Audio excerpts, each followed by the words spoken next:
அனைவருக்கும் வணக்கம். டெல்டா 7 நண்பர்கள் அனைவருக்கும் வணக்கம். இந்த பதிவில் பார்க்க போற படம் மதராஸ் மாஃபியா கம்பெனி. படம் எப்படி இருக்குன்னு பார்ப்போம். வடிவேலு, சந்தானம், யோகி பாபு, சூரி, புகழ் வரிசையில பழைய வில்லன் நடிகர், இப்போதைய காமெடி நடிகருமான ஆனந்தராஜ் அவர்கள் கதையின் நாயகனாக நடித்திருக்கும் படம் மதராஸ் மாஃபியா கம்பெனி. தலைப்புக்கு ஏற்ற வகையில சென்னையின் அடியாட்களை வைத்துக் கொண்டு ஹைடெக் முறையில ரவுடி தொழில் செய்யறாரு ஆனந்தராஜ்.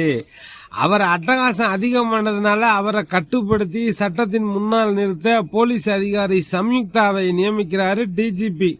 இருவருக்கும் நடக்கும் சண்டையில யார் ஜெயித்தார்கள் என்பதுதான் படத்தின் கதை.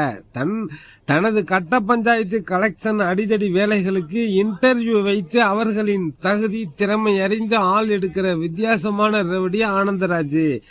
அதே சமயம் சீரியஸான ஆளும் இல்ல. 2 புண்டாட்டிக்காரரு. ரவுடிகளிடம் தனது பாணியில் சண்டை, தனது கம்பெனி ஊழியர்களிடம் ஜாலியான பேச்சு, அவ்வப்போது ஏதோ ஒரு கொலை என சந்தோஷமா இருக்காரு ஆனந்தராஜ். ஒவ்வொரு பகுதிக்கும் ஒரு ரவுடியை ஏஜெண்டா வைத்து குற்ற செயல்களில் ஈடுபட்டு வர்றாரு. அதே வேளையில தன் மீது ஒரு வழக்கம் இல்லாதபடி பார்த்து கொள்கிறாரு. தொழில் போட்டி காரணமா ஆனந்தராஜை கொலை செய்யவும் சிலர் திட்டமிடுகிறார்கள். நீண்ட நாளைக்கு பிறகு நடிகர் ஆனந்தராஜ் கதையின் நாயகனாக நடித்துள்ள படம். இதற்கு முன்பு பல படங்கள்ல அவர் காமெடி தாதாவாக வந்துள்ளாரு. இதுல காமெடி மற்றும் கொஞ்சம் சீரியஸ் கலந்து சென்னை தாதாவா இருக்காரு. 2 பொண்டாட்டிக்காரர் வேற. ஒரு பக்கம் 2 குடும்பங்களையும் சமாளிச்சு கொண்டு இன்னொரு பக்கம் தாதா கேங்ஸ்டர் தொழிலையும் பார்க்கிறாரு. ஆனந்தராஜை அடக்கி ஒடுக்குவதற்காக புதிய போலீஸ் ஆபீசர் சம்யுக்தாவை களம் இறக்குறாங்க டிஜிபி. இன்னொரு பக்கம் தொழில் போட்டி காரணமா ஆனந்தராஜை போட்டு தள்ள சிலர் சதி திட்டம் தீட்டுகின்றனர். ஒரு பக்கம் போலீஸோட வேட்டை, இன்னொரு பக்கம் கொலவெறி கும்பலோட கொலை வெறியில அவங்க விரட்டுறாங்க கொலை பண்ண. இது இரண்டையும் ஆனந்தராஜ் சமாளிச்சாரா, அது எப்படி என்பதுதான் மீதி கதை. ஆனந்தராஜ் கொஞ்ச நேரம் வந்தாலே செம கலாட்டாவா இருக்கும் ஸ்கிரீன்ல. இந்த படத்துல வாய்ப்பு கிடைக்கும் போது வில்லனாகவும் மற்ற நேரங்கள்ல சிரிக்க வைக்கும் நகைச்சுவை நடிகராகவும் கலந்து கட்டி நடிச்சிருக்காரு. அந்த தாதா கதாபாத்திரத்தை ரொம்ப சிறப்பா செஞ்சிருக்காரு. காவல்துறை அதிகாரியா நடிச்சிருக்கும் பிக் பாஸ் புகழ் சம்யுக்தா ஆக்ஷன் காட்சியில அதிரடி காட்டியிருக்காங்க. தனக்கு கிடைத்த குறைந்த வாய்ப்புலையும் தனது கதாபாத்திரத்துக்கு நியாயம் சேர்க்கும் வகையில நடிச்சிருக்காங்க.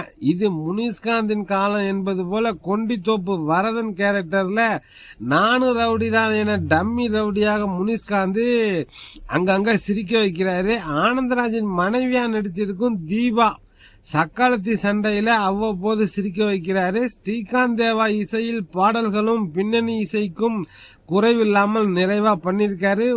ஒளிப்பதிவாளர் அசோக் ராஜின் கேமரா காட்சிகளை கலர்ஃபுல்லாக படமாக்கி படத்தின் தரத்தை உயர்த்துகிறது. தாதா கதையாக இருந்தாலும் அதில் குடும்பம், சென்டிமெண்ட், சக்காலத்தி சண்டை என ஒரு தாதா குடும்பத்தில் நடக்கும் பிரச்சனைகளை மையப்படுத்தி காமெடியுடன் கதையை நகர்த்தியிருக்காரு இயக்குனர் AS முகுந்தன்.